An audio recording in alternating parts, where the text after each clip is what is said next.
ஸ்ரீ மீனாட்சி மைந்தன் YouTube channel நண்பர்களுக்கும் நேயர்களுக்கும் இனிய வணக்கம். இந்த நாள் இனிய நாளாக அமையட்டும். நம்மளுடைய சில நிறைய ஆன்மீக பதிவுகள் பார்த்துட்டு இருக்கிறோம். அந்த அடிப்படையில் நம்ம பார்க்கக்கூடிய பதிவு திருக்கார்த்திகை தீபத்தன்னைக்கு நம்ம செய்ய வேண்டிய வழிமுறைகளும் தீபம் ஏற்ற வேண்டிய வழிமுறைகளும் அதற்கு போக அதுக்கு வைக்கக்கூடிய நைவேத்தியங்களையும் பூஜை முறைகளை பற்றி தெரிஞ்சுக்க போறோம். வாங்க வீடியோக்குள்ள போகலாம்.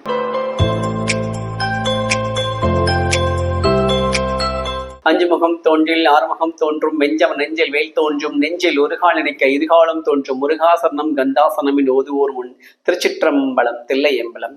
கார்த்திகை அப்படின்னாலே நமக்கு கார்த்திகை மாதம் முழுவதற்கு 30 நாள் நம்ம வெளியில விளக்கேற்றி வீட்டுக்குள்ள விளக்கேற்றி சாமி கும்பிட்டுருப்போம்.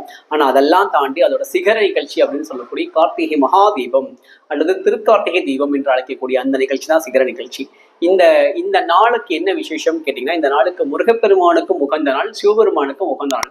முருகப்பெருமான் பிறந்து கார்த்திகை பெண்களால் வளர்க்கப்பட்ட நாள் தான் அந்த கார்த்திகை. அன்னைக்குதான் பௌர்ணமியும் கார்த்திகை நட்சத்திரமும் ஒரு சேர வரும். அந்த பெண்களுக்கு நன்றி தெரிவிக்கும் விதமாகவும் அவங்களை நினைச்சு விரதம் இருந்து நம்ம முருகப்பெருமானை வழிபடுறதுக்கு ரொம்ப விசேஷமான ஒரு நாள் இந்த கார்த்திகை நட்சத்திரம். அதற்கப்புறமாக சிவபெருமானுக்கு உகந்த நாள் அப்படின்னு பார்த்தீங்கன்னா, சிவபெருமான் அம்பிகைக்கு தண்ணில் சரிபாதி கொடுத்து உமையொரு பாகனாக அர்த்தநாதீஸ்வரர் சுரூபமாக சுவாமி காட்சி கொடுத்த ஒரு நாள் தான் இந்த கார்த்திகை தீப திருநாள். இந்த நாள்ல பாத்தீங்கன்னா 2 பேருக்கும் ரொம்ப விசேஷம். தகப்பனுக்கும் விசேஷம், மகனுக்கும் விசேஷம். ஒருத்தருக்கு விசேஷம்னாலே நமக்கு அள்ளி கொடுப்பாங்க. 2 பேருக்கு விஷயம் நமக்கு சொல்லவா வேணும்.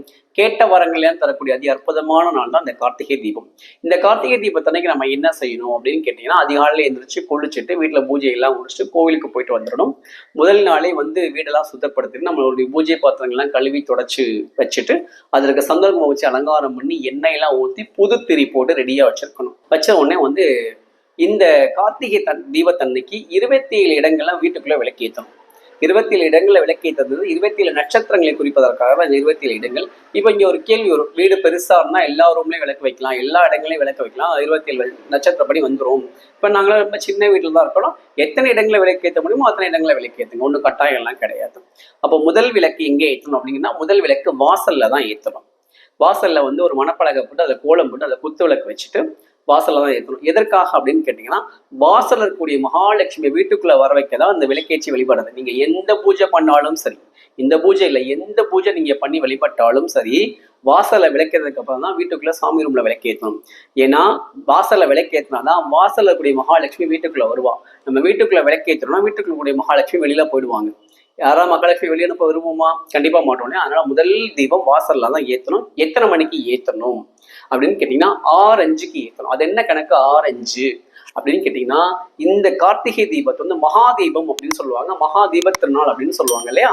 என்ன காரணம்னு கேட்டீங்கன்னா, அண்ணாமலையார் தீபம் பார்த்ததுக்கு அப்புறம் தான் நம்ம வீடுகள்ல தீபத்துல தீபம் ஏற்றி வழிபடணும். அண்ணாமலையார் தீபம் எப்ப ஏத்துவாங்கப்பா அப்படின்ற ஒரு கேள்வி இல்லையா? சரியாக 6 மணிக்கு அண்ணாமலை தீபம் ஏற்றிடுவாங்க. எப்படி ஏற்றுவாங்க, எப்படி இவ்வளவு கரெக்டா சொல்றீங்க அப்படின்னு கேட்டீங்கன்னா, 5:30 மணி 5:45 மணிக்கு அண்ணாமலையார், உண்ணாமலை அம்மை, சண்டிகேஸ்வரர், முருகப்பெருமான், விநாயகர் சொல்லி பஞ்சமூர்த்திகளும் கோவிலை விட்டு வெளியே மலையை பார்த்துருப்பாங்க. கரெக்டா 5:45 5:50க்கு சூரியன் மறைஞ்சு மறைஞ்சு மறைஞ்சு மலை வாயில விழுவார். கரெக்டா 6 மணிக்கு அங்க நிலவு பிரகாசிக்க ஆரம்பிக்கும். 6 மணிக்கு உள்ள இருந்து அர்த்தநாதீஸ்வரர் சுரூபமாக சுவாமி ஆடி ஆடி ஆடி ஆடி வெளியில வருவார். அந்த தாண்டவம் ஆனந்த தாண்டவமாக இருக்கும். காரணம், அம்பாள் தன்னோடு 2 கலந்து சரிபாதியாக உமையொரு பாகனாக நான் காட்சி கொடுக்கிறேன் அப்படின்னு சொல்லிட்டு அந்த ஆனந்த தாண்டவத்துல சுவாமி ஆடி ஆடி ஆடி ஆடி வருவார். அவர் வெளியே வந்த அடுத்த நிமிஷம் இந்த பஞ்சமூர்த்திகளோடு சேர்ந்து சுவாமியும் நிற்பார் அர்த்தநாதீஸ்வர சுரூபமாக. அவர் வெளியே வந்த அடுத்த நிமிஷம் கீழே இருந்து சமிக்கை கொடுப்பாங்க மலை மேல உள்ளவங்களுக்கு. மலை மேல உள்ளவங்க அந்த சமிக்கையை பார்த்தோன்னே மகாதீபம் ஏற்றிடுவாங்க. இது அனைத்தும் ஒரே நேர்கோட்டில் 6 மணிக்கு நடந்து முடிஞ்சிடும்.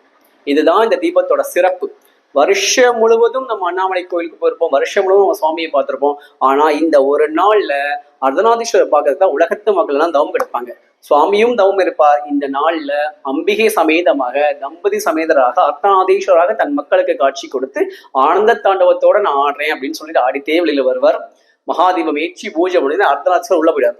வருஷத்துல ஒரு முறையா தான் காட்சி கொடுப்பார். 3 அல்லது 5 நிமிடங்கள் மட்டும் அந்த காட்சி இருக்கும். அதுக்கப்புறம் சுவாமி இருக்க மாட்டார், சுவாமி உள்ள போயிடுவார். இந்த நிகழ்வெல்லாம் நடந்து முடியும்போது கரெக்டா மணி 6:05 ஆயிடும். 6 மணில இருந்து 6:05 மணி ஆயிடும். இந்த மகாதீபத்தை பார்த்ததுக்கு அப்புறம் தான் வீட்டுல தீபம் ஏற்றணும். அதற்கு முன்னாடி தீபம் ஏற்றக்கூடாது. இதுதான் முறை.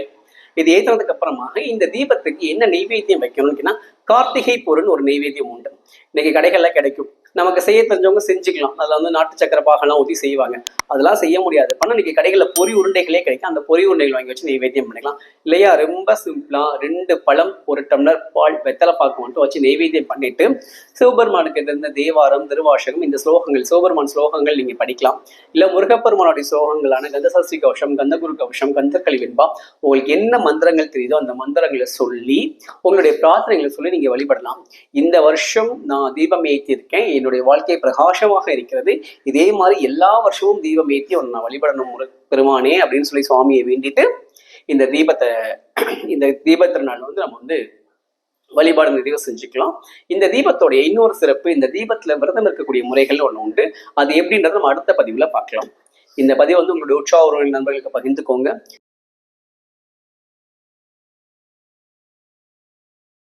மீனாட்சி மதன் யூடியூப் சேனலை சப்ஸ்கிரைப் பண்ணிக்கோங்க, லைக் பண்ணுங்க, கமெண்ட் பண்ணுங்க, ஷேர் பண்ணுங்க. மறக்காம பக்கத்தில் பெல் ஐகானை கிளிக் பண்ணிக்கோங்க. அப்பதான் நாங்கள் அடுத்தடுத்து போடக்கூடிய வீடியோஸ் உங்களுக்கு வரும். அடுத்த பதிவில் உங்களை சந்திக்க வரை உங்களிடம் விடைபெறுவது முருகனடிமை ஸ்ரீ மீனாட்சி மைந்தன். நன்றி, வணக்கம். வான்முகில் வளாது பெய்க மலிவளம் சிறக்க மன்னன் கோன்முறை அரசு செய்க குறைவிலாது உயிர்கள் வாழ்க நான்மறை அரங்கள் உங்க நச்சவம் வேள்வி மல்க மேன்மைகள் செய்வினதி விலங்குக உலகம் எல்லாம். திருச்சிற்றம்பலம். தில்லையம்பலம்.